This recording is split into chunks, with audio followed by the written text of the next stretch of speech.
Всем привет! Вашему вниманию я предлагаю оптимальный маршрут, пройдя по которому вы осмотрите все значимые достопримечательности Парижа и сможете отлично ориентироваться в городе. Маршрут можно пройти всего за один день, и он будет особенно полезен тем, кто приехал в город ненадолго или посещает столицу Франции впервые. Весь маршрут я подробно отобразил на карте, ссылку на которую вы найдете в описании под этим видео. Итак, поехали! Начнем нашу прогулку с самого сердца Парижа, от известнейшего и богатейшего музея мира Лувра. Он расположен на правом берегу Сены, на улице Риволи. Мы по ней еще погуляем. Кстати, Париж поделен на 20 округов. Лувр – это как раз первый округ, а дальше округа идут по часовой стрелке, по спирали, как улитка. Чем меньше номер, тем меньше размер округа. Название Лувр происходит по одной версии от слова «волк», а по другой от слова «сторожевая башня». С XIV века и до самой Великой революции Лувр был дворцом всех королей Франции, кроме Людовика XIV, который, как известно, любил Версаль. Лувр – это самый посещаемый музей мира. Это огромный комплекс, его длина по набережной почти километр. Строился он почти 1000 лет и состоит из нескольких дворцов. Даже снаружи Лувр выглядит безумно красиво, и его стены можно осматривать часами. Туристы обычно ограничиваются только главным западным фасадом музея со стороны двора императора Наполеона. Это там, где находится стеклянная пирамида. Но настоящим шедевром мировой архитектуры считается его противоположный, восточный фасад. И поэтому вам обязательно нужно обойти Лувр, чтобы его осмотреть. Этот фасад проектировал брат знаменитого сказочника Шарля Перро, Клод Перро, и назван он в его честь колоннадой Перро. По принципу этого фасада затем спроектировали множество зданий, в том числе и арку главного штаба на Дворцовой площади в Санкт-Петербурге.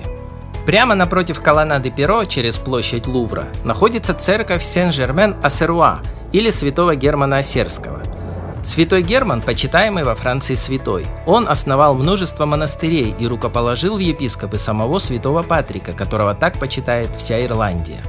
А знаете, чем знаменита эта церковь? Во время Варфоломеевской ночи именно ее колокола по приказу Екатерины Медичи подали сигнал к истреблению гугенотов, то есть протестантов, которые приехали на свадьбу ее дочери, католички Маргариты Валуа, с протестантом Генрихом Наварским.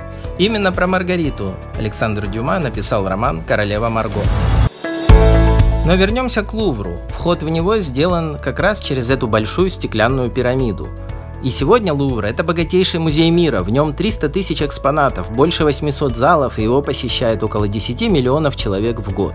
Здесь находятся самые известные мировые произведения, созданные с древности и до эпохи импрессионизма. Ходить по Лувру и осматривать его потрясающую воображение коллекцию можно очень и очень долго.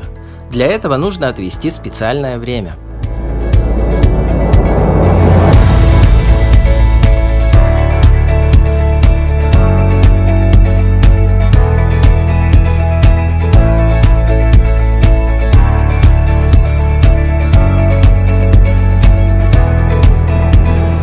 А мы возвращаемся на наш маршрут. От Лувра начинается историческая ось Парижа длиной в 9 километров, которая проходит через множество значимых мест. Мы пойдем как раз по ней. Первая достопримечательность на нашем пути – это великолепная триумфальная арка на площади Карузель, которую построил Наполеон в честь своих побед. Площадь получила свое название при Людовике XIV, который в честь рождения сына использовал ее для конных игр карузелей.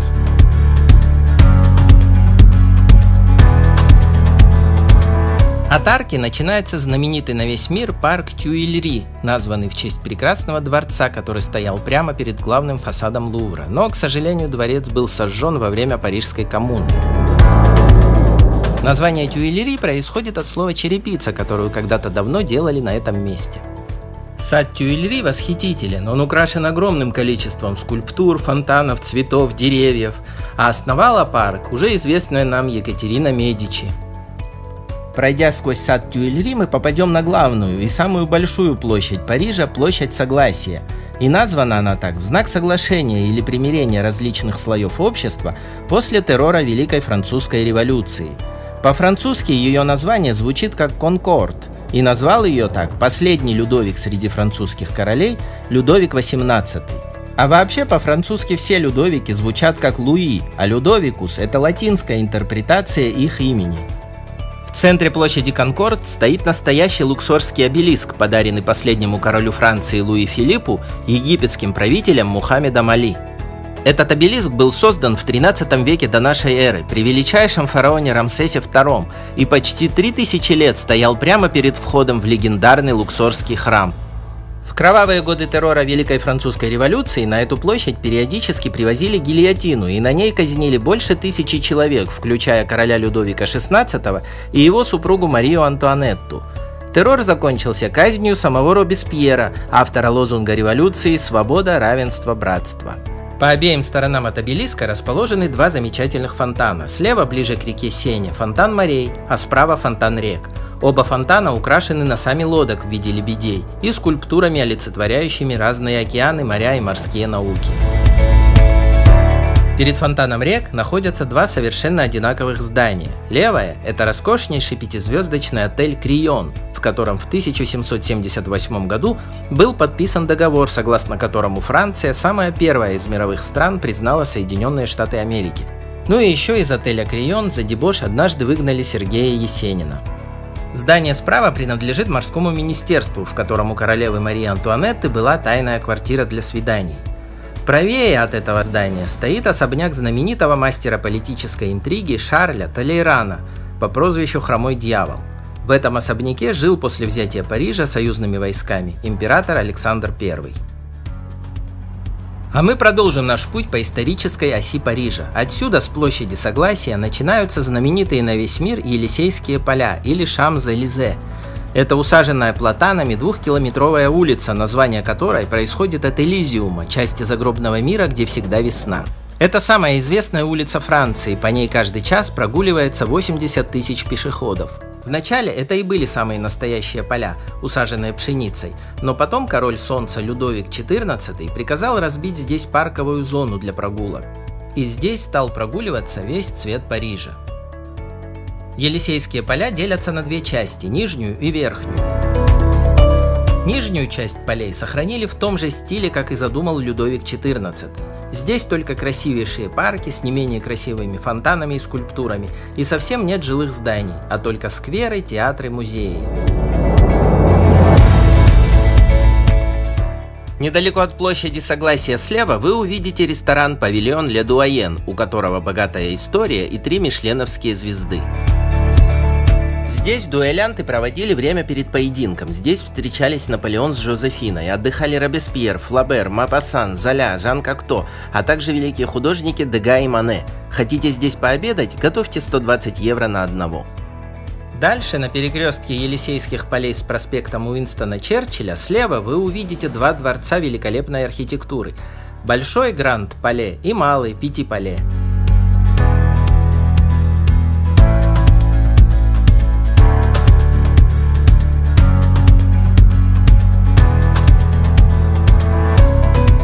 Возле Большого дворца стоит очень интересный памятник любимому президенту французов Шарлю де Голлю.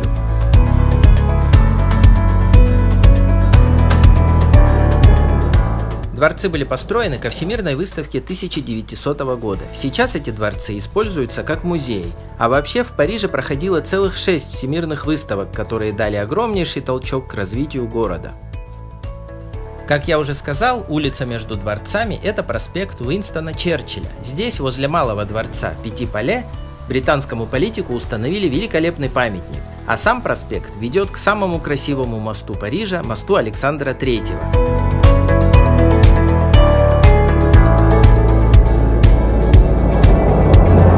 А дальше прямиком к Дому инвалидов и к церкви Святого Людовика, усыпальнице Наполеона Бонапарта. Там мы обязательно погуляем. А сейчас обратим внимание на улицу, ведущую в противоположную сторону. Эта малопримечательная улица Марини выведет нас к Елисейскому дворцу. В свое время это был особняк фаворитки Людовика XV, знаменитой мадам де Помпадур. И здесь, в Серебряном зале, Наполеон подписал свое отречение. Сейчас в Елисейском дворце резиденция президента Франции.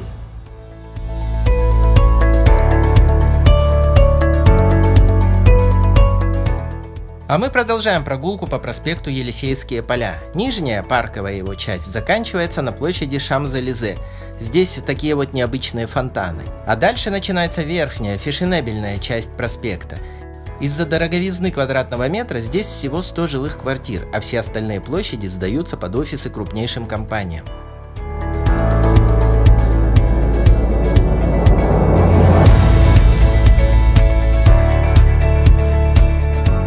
На Елисейских полях находится легендарная кондитерская со 150-летней историей «Ла Дюре».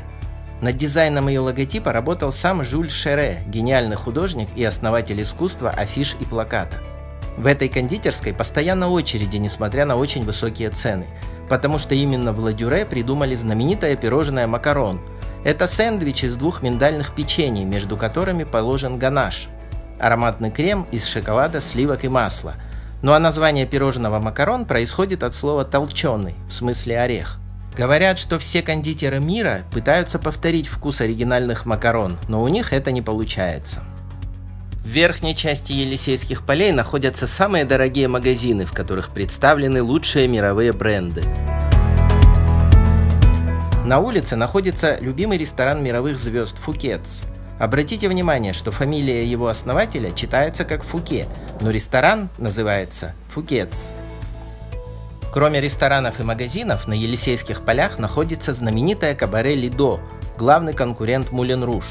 Здесь в течение шоу 2 часа танцуют полуобнаженные красотки. Елисейские поля завершаются главной их достопримечательностью – Триумфальной аркой, которую построили по приказу Наполеона в честь победы в Аустерлицком сражении.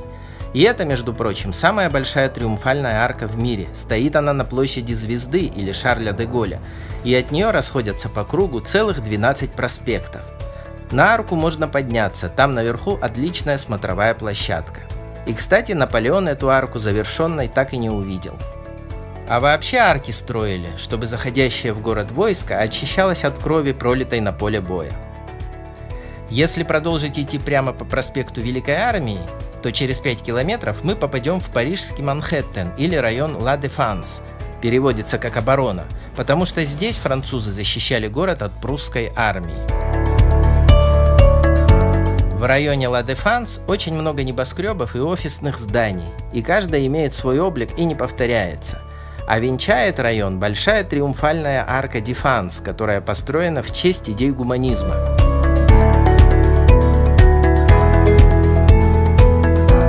Как вы поняли, арка Дефанс, Триумфальная арка, Елисейские поля, площадь Согласия и Лувр находятся на одной прямой, которую называют исторической осью. Ну а мы возвращаемся на площадь Звезды или Шарля де Голля. Со стороны Елисейских полей Триумфальную арку украшают следующие композиции. Справа Марсельеза, слева Триумф 1810 года с изображением самого Наполеона в центре. Под аркой расположена могила неизвестного солдата и горит вечный огонь, а вообще вся арка представляет из себя музейный комплекс. Если встать спиной к Елисейским полям, а лицом к арке, то слева будет проходить проспект Клебер, названный так в честь генерала Жана Батиста Клебера, главнокомандующего войск Наполеона в Египте. Генерала Клебера убили заговорщики, но Наполеон расценил это как побег от обязанностей и покидание ответственного поста, и потому запретил его хоронить. В результате гроб с забальзамированным телом Клебера простоял в камере замка Ив 18 лет, до самого свержения Наполеона, и только потом генерал был захоронен. Про остров Ив вы можете посмотреть мое отдельное подробное видео. Улица Клебера выведет нас на площадь Трокадеро, названную так в честь испанского форта, захваченного французской армией. В ее центре стоит статуя генерала Фердинанда Фоша, известного тем, что он в своем вагоне подписал Компьенское перемирие, которое и завершило Первую мировую войну с 11:00 11 ноября 1918 года. А Версальский мирный договор подписали только год спустя, и про него генерал Фош сказал, что это не мир, а всего лишь перемирие на 20 лет. Но известна площадь Трокадеро не этим памятником, а огромным дворцом Шайо, построенным в виде 2 павильонов, расходящихся дугами в стороны. Между павильонами находится знаменитая на весь мир смотровая площадка, с которой открывается лучший вид на Эйфелеву башню. Париж стоит на 4 известных холмах или бютах, и бют Шайо – это самый низкий парижский холм, около 70 метров в высоту.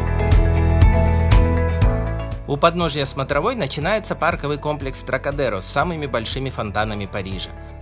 А мы через Йенский мост, названный в честь победы французов над прусской армией при Йене, выйдем к главной достопримечательности Парижа, к Эйфелевой башне. Она была открыта в день столетия взятия Бастилии. В тот же день открылась и очередная всемирная выставка, где башня выполняла роль входных ворот. Не все знают, что первоначальный эскиз башни делал не сам Эйфель, а сотрудник его бюро, немецкий инженер Марис Кёшлин. А дорабатывал проект еще один сотрудник бюро Эмили Нугье, и потому первоначальный патент на башню был оформлен не на одного Эйфеля, а на них троих. Но Эйфель выкупил у работников их доли и вложил в строительство 75% своих денег, и на своем заводе изготовил каждую ее деталь. Высота этого уникального инженерного сооружения 320 метров, а собрали башню всего 300 рабочих за 2 года и 2 месяца. На башне есть ресторан «Жюль Верн», ужин в котором обойдется в районе 100 евро, а сам подъем на вершину будет стоить около 20 евро.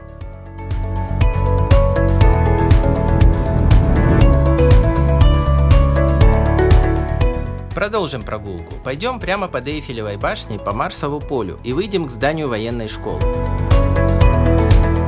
Ее основал Людовик XV для детей обедневших аристократов, а Марсово поле, названное в честь бога войны Марса, использовалось для парадов и военных игр. Сейчас здесь встречаются влюбленные. Перед военной школой стоит памятник маршалу Жофру, а чуть впереди современная достопримечательность – Стена мира, на которой слово «мир» написано на 300 языках. Дальше мы держим путь к Дому инвалидов, комплексу, построенному по приказу Людовика XIV, который увидел, как бедствуют его солдаты, сражавшиеся за него в многочисленных войнах. Несколько тысяч ветеранов получали и до сих пор получают в стенах Дома инвалидов уход и заботу. На территории комплекса построена роскошная церковь Святого Людовика, купол которой виден из многих точек Парижа.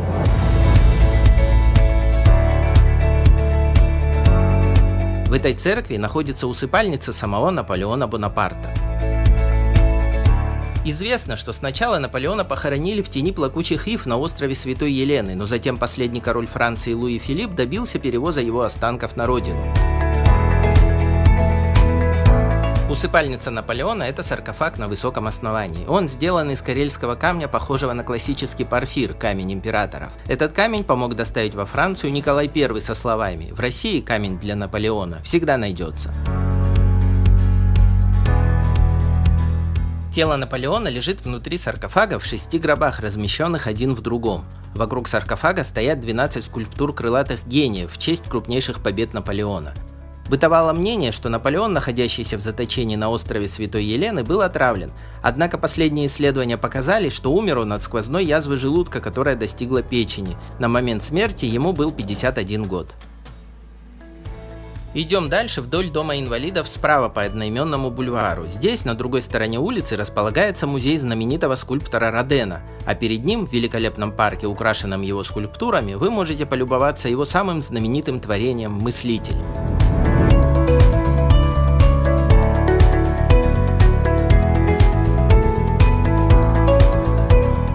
Дальше идем прямо и выйдем к самому красивому и изящному из 37 мостов Парижа, к мосту Александра III. Этот мост подарил Франции император Николай II и назвал его в честь своего отца. Мост украшен гербами Франции и России, которые держат нимфы Сены и Невы, и скульптурами из географии Франции. Этот мост построили ко Всемирной выставке 1900 года, на которой гран-при за архитектурное совершенство из рук самого Эйфеля получил российский железнодорожный мост через Енисей в Красноярске, который хоть и ровесник этого моста, но, к сожалению, уже давно сдан на металлолом.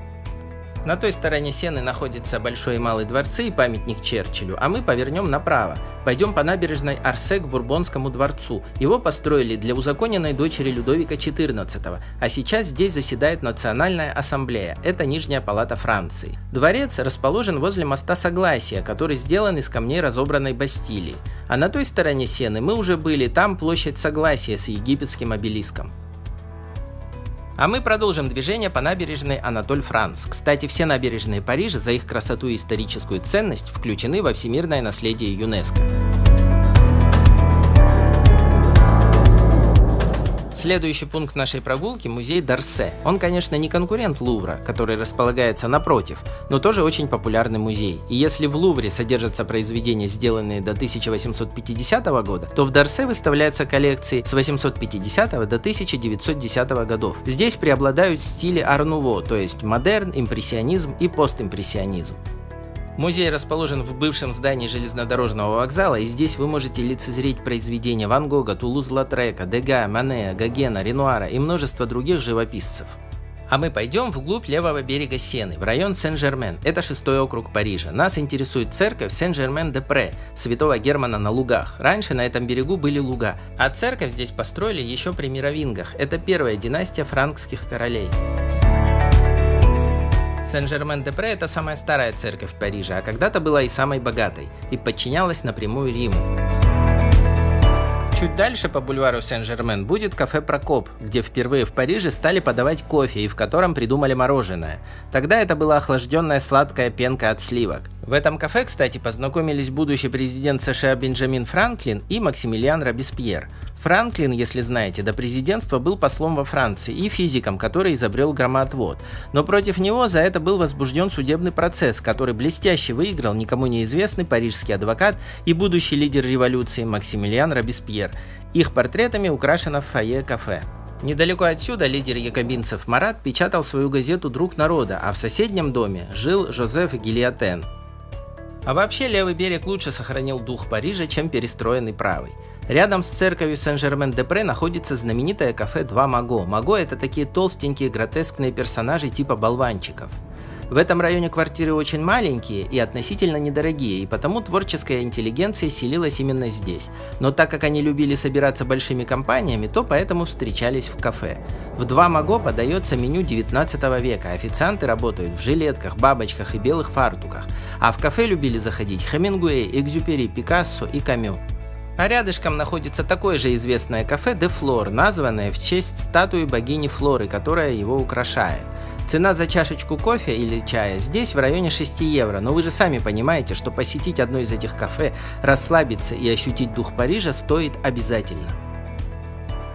А мы по известной улице Рен с магазинами и красивыми зданиями идем к самому критикуемому зданию Парижа, к небоскребу башня Монпарнас. Когда-то в этом районе была огромная гора мусора, которую студенты университета Сорбонны ласково называли Парнас. Мусор убрали, а название за местом сохранилось. Со смотровой башни Монпарнас открывается отличный круговой вид на Париж. Стоит это удовольствие 15 евро. А вообще небоскреб начали строить в 1969 году, и в нем использовали все передовые на тот момент технологии, включая дизайн. И поэтому посетить башню стоит непременно. А напротив башни находится железнодорожный вокзал Монпарнас, но нас больше интересует Атлантический сад, который разбили прямо на крыше этого вокзала. При его создании были использованы самые современные технологии, а сам сад выполнен в виде побережья. Здесь есть даже галька, сымитирован морской берег, установлены фонтаны. В общем, стоит заглянуть. А следующая наша цель – похожая на парк кладбище Монпарнас. Оно безумно красиво оформлено, а надгробные памятники – настоящие шедевры. Здесь почти не бывает народа, а потому можно побродить в полной тишине.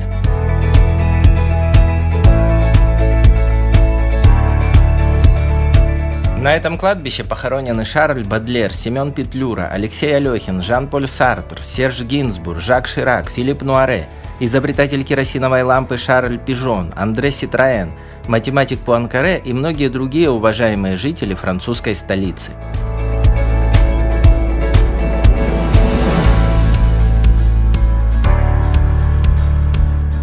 Дальше выходим на улицу Фруа-де-Во и идем прямиком к катакомбам Парижа. Это 300-километровые туннели, вырытые для добычи известняка, которым так красиво облицованы все здания Парижа. Ну и еще в катакомбах лежат кости 6 миллионов людей, которые вывезли со всех городских кладбищ и сложили здесь. Будет время, обязательно сходите туда на экскурсию. На площади возле катакомб стоит скульптура «Бельфорский лев». Ее создал автор статуи свободы Агюст Бартальди. Установлен лев в честь полковника Пьера Данфера Рошро, гарнизон которого 107 дней героически оборонял город Бельфор. По улице Данфер-Рошро мы продолжим свой маршрут. Справа будет старейшая в мире обсерватория, которая работает до сих пор, а мы выйдем к фонтану обсерватории.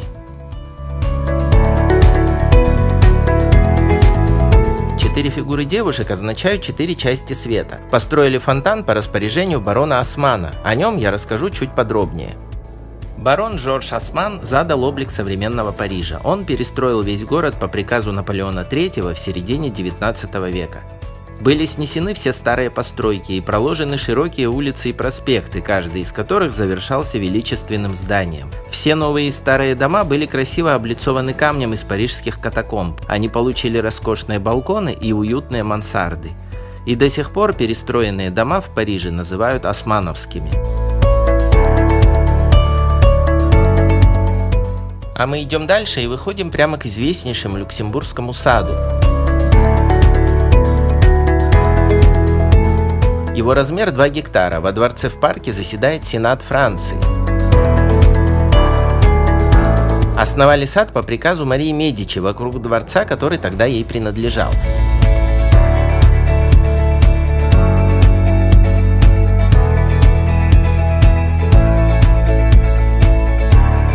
Здесь очень красиво, много скульптур, великолепный фонтан Медичи и есть даже мини-копия статуи Свободы.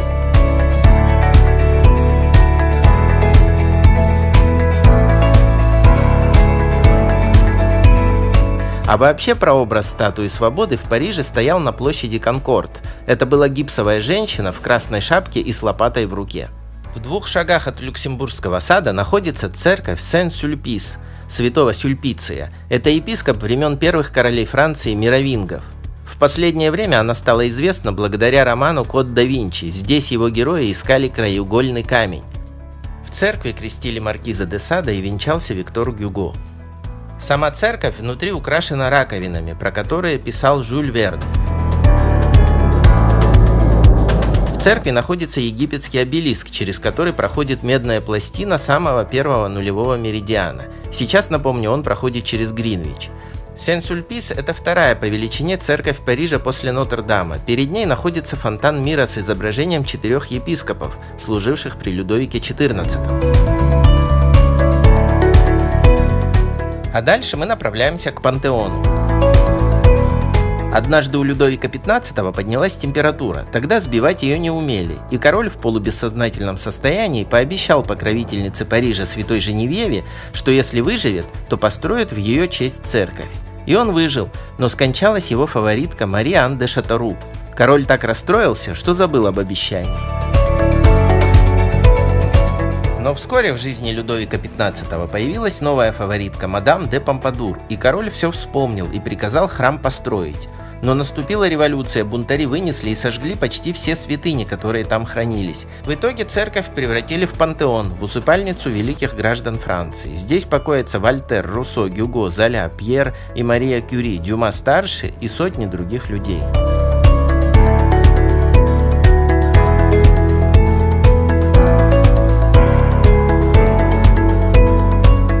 Черты пантеона угадываются и в куполе Исаакиевского собора, и в здании Капитолия в Вашингтоне.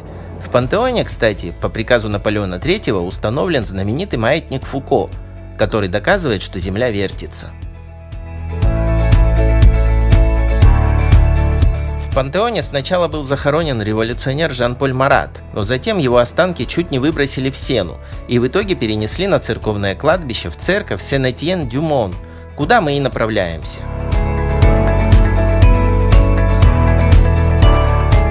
Архитектура церкви Сен-Этьен-дю-Мон, святого Стефана на горе, очень необычна и соединяет 3 стиля – готики, барокко и ренессанса.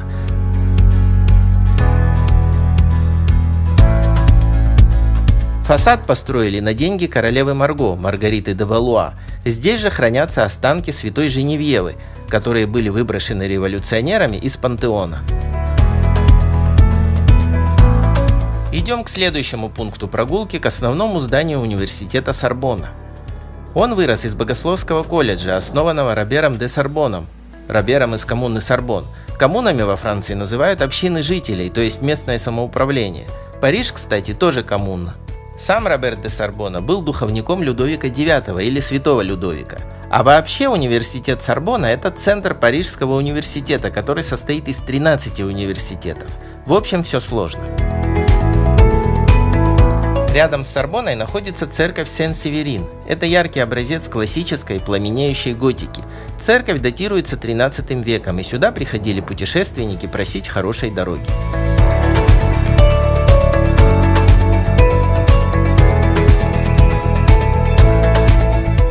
Идем дальше в сторону Сены. Здесь, на берегу, прямо напротив Нотр-Дама, стоит внешне ничем не примечательный книжный магазин «Шекспир и компания». Основанный легендарной Сильвией Бич, магазин упомянут в романе Хемингуэя «Праздник, который всегда с тобой». Сюда регулярно захаживали писатели потерянного поколения между Первой и Второй мировыми войнами – Фицджеральд, Хемингуэй, Ремарк и даже Бернард Шоу. Название магазина Сильвии приснилось во сне. Она всегда мечтала открыть книжный магазин с кафе наверху, чтобы люди могли пить кофе и обсуждать прочитанную литературу. Здесь регулярно проходят литературные чтения, встречаются писатели из разных стран, а желающие могут прямо в магазине почитать интересующие их книги, включая даже запрещенные в разных странах. Здесь есть 2 кровати, и один парень жил в магазине целых 7 лет. А еще из его окон виден остров Сите и Нотр-Дам. Туда мы и направляемся. Но об этом я расскажу уже во второй части моего видео.